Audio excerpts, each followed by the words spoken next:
সুপ্রিয় দর্শক, আসসালামু আলাইকুম। নিউজ 24 এর বিকালের সংবাদে আপনাদেরকে স্বাগতম। প্রথমেই জানিয়ে দিচ্ছি সংবাদ শিরোনাম। বাংলাদেশের নাম পরিবর্তনের প্রস্তাব ইসলামী আন্দোলনের। তথ্য উপদেষ্টার বাবার উপর হামলা, ছাত্রদল যুবদলের 2 নেতা আটক। 313 জনকে ডিঙিয়ে আগাম জামিন পেলেন চট্টগ্রামের আলোচিত সন্ত্রাসীর স্ত্রী। মিরপুরে ছাত্রলীগের 3 নেতাকে চিনতে পেরে ব্যাপক মারধর। দেশের সব মাদ্রাসায় 2 দিনব্যাপী বাংলা নববর্ষ উদযাপনের নির্দেশ। এতক্ষণ শুনছিলেন সংবাদ শিরোনাম। পুরো খবর পেতে ভিডিওটি শেষ পর্যন্ত দেখুন। সর্বশেষ সংবাদ পেতে চ্যানেলটি সাবস্ক্রাইব করুন। এবার বিস্তারিত। বাংলাদেশের নাম পরিবর্তনের প্রস্তাব ইসলামী আন্দোলনের। গণপ্রজাতন্ত্রী বাংলাদেশের নাম পরিবর্তন করে people's welfare state of Bangladesh বা বাংলাদেশ জনকল্যাণ রাষ্ট্র নামকরণ প্রস্তাব দিয়েছে ইসলামী আন্দোলন বাংলাদেশ।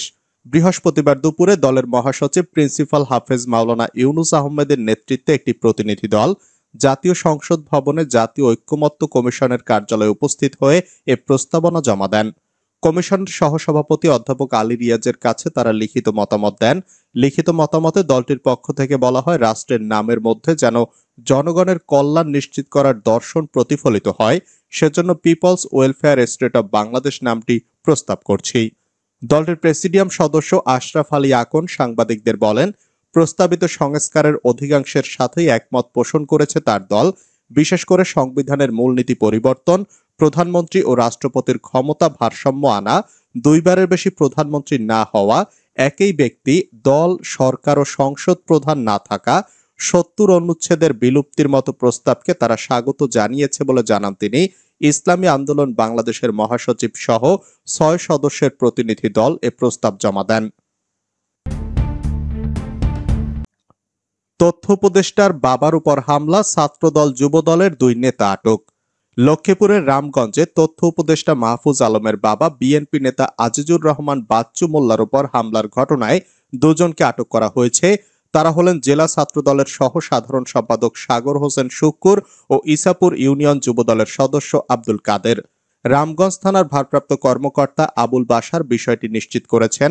তিনি বলেন, বাচ্চু মোল্লার উপর হামলার ঘটনায় 2 জনকে আটক করা হয়েছে। তারা থানা হেফাজতে রয়েছে, তবে হামলার ঘটনায় এখনো মামলা হয়নি। গতকাল সাগর হোসেন শুক্কুর ও আব্দুল কাদেরকে গাজীপুরের কালীগঞ্জ থানার পূর্বাচল এলাকা থেকে আটক করা হয়। শুক্কুর রামগঞ্জের ইসাপুর ইউনিয়নে সন্দরা গ্রামের আলী হোসেনের ছেলে এবং কাদের একই গ্রামের আব্দুল আউয়াল মমিনের ছেলে। 313 জনকে ডিঙিয়ে আগাম জামিন পেলেন চট্টগ্রামের আলোচিত সন্ত্রাসীর স্ত্রী। কয়েকদিন আগে ফেসবুক ভিডিওতে কারি কারি টাকা ছড়ানোর ঘোষণা দিয়েছিলেন শারমিন আক্তার তামান্না। বলেছিলেন, তা দিয়ে জামিনে বের করে আনবেন স্বামীকে, যিনি নানা অপরাধে অভিযুক্ত চট্টগ্রামের আলোচিত সন্ত্রাসী সাজ্জাদ। সেই তামান্নাকে আগাম জামিন দিয়েছেন হাইকোর্ট। বুধবার বিচারপতি মোহাম্মদ মাহবুবুল আলম এবং বিচারপতি মোহাম্মদ হামিদুর রহমানের বেঞ্চ এই আগাম জামিন দিয়েছেন। তবে জামিনের প্রক্রিয়া নিয়ে উঠেছে প্রশ্ন। ফেসবুকে অনুসন্ধানী সাংবাদিক জুলকারনাইন সায়েরের এক পোস্টের পরপরই ওঠে এমন প্রশ্ন। তিনি জানান, 313 জনকে ডিঙিয়ে জামিন দেওয়া হয়েছে তামান্নাকে প্রমাণ হিসাবে আদালতের কজ লিস্টের একটি লিঙ্কও পোস্টকে যুক্ত করেন, যেখানে এমন ঘটনার সত্যতাও মেলে।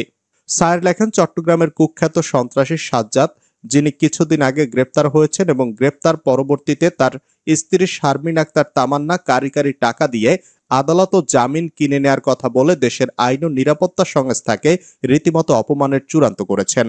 সেই তামান্নাকে আজ আগাম জামিন দিয়েছেন হাইকোর্ট।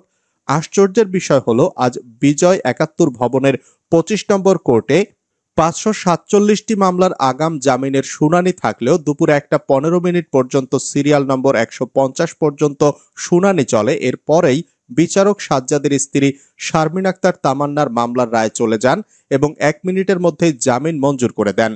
এরপর তিনি দ্রুততার সাথে আরো কয়েকটি মামলার শুনানি শেষ করেন। হাইকোর্টের ওয়েবসাইটে প্রকাশিত তথ্য বলছে, এই কোর্ট 547টির মধ্যে মাত্র 63টি মামলার শুনানি করেন আজ, এবং 20 এপ্রিলের আগে আজই কোর্টের শেষ কার্যদিবস ছিল। একই আদালত আজ আওয়ামী লীগের উল্লেখযোগ্য সংখ্যক নেতাকর্মীকেও আগাম জামিন দেয় বলে সূত্রের বরাতে জানা যায়।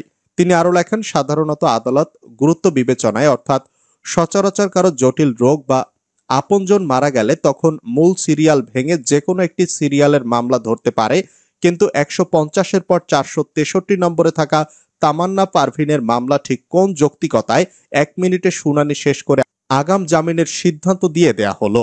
গত 15ই মার্চ ঢাকার একটি শপিং মল থেকে সাজ্জাদকে গ্রেপ্তার করা হয়। এর আগে গত 29 জানুয়ারি তাকে ধরিয়ে দিতে পুরস্কার ঘোষণা করেন সিএমপি কমিশনার। তার আগের দিন সাজ্জাদ বাইজিদ বোস্তামি থানার ভারপ্রাপ্ত কর্মকর্তাকে ফেসবুক লাইভে এসে পেটানোর হুমকি দেন। তার বিরুদ্ধে হত্যা, অস্ত্রসহ 15টি মামলা রয়েছে। মিরপুরে ছাত্রলীগের 3 নেতাকে চিনতে পেরে ব্যাপক মারধর।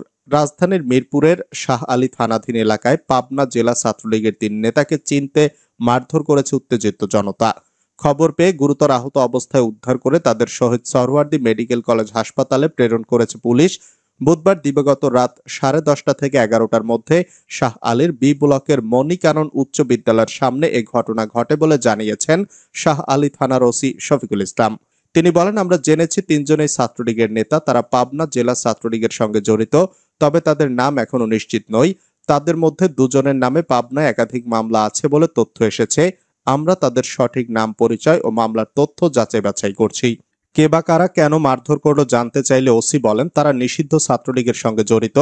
চিনতে পেরে কয়েকজন মারধর শুরু করে, পরে আরো অনেকে অংশ নেয়। খবর পেয়ে পুলিশ গিয়ে তাদের উদ্ধার করে হাসপাতালে প্রেরণ করে।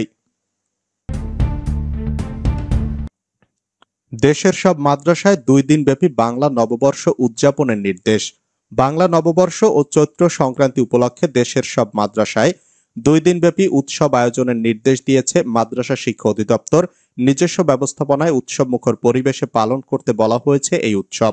বুধবার অফিস আদেশের মাধ্যমে এই নির্দেশনা প্রকাশ করা হয়। আদেশে বলা হয়েছে, মাদ্রাসাগুলোকে নিজস্ব ব্যবস্থাপনায় উৎসবমুখর পরিবেশে এবং সাড়ম্বরে অনুষ্ঠান আয়োজন করতে হবে। এতে আরো বলা হয়, জাতীয় চৈত্র সংক্রান্তি, বাংলা নববর্ষ ও বিভিন্ন জাতিগোষ্ঠীর নববর্ষ উদযাপন করার লক্ষ্যে এই উৎসবের আয়োজন করতে হবে।